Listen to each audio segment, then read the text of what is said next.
Today, we're going to show you how to make a super creative, heartfelt bouquet. First, let's prepare all the tools. Take out a piece of colored paper and use a pencil to draw the outline of a bouquet of wavy lines. Then, draw a bow and cloud shapes. Let's start coloring. Next, cut out the shape with scissors. Now, take out your lightweight clay.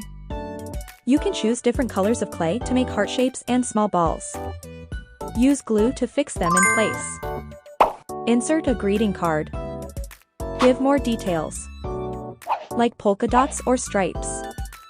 Add branches and stick on the beautiful bow. All finished.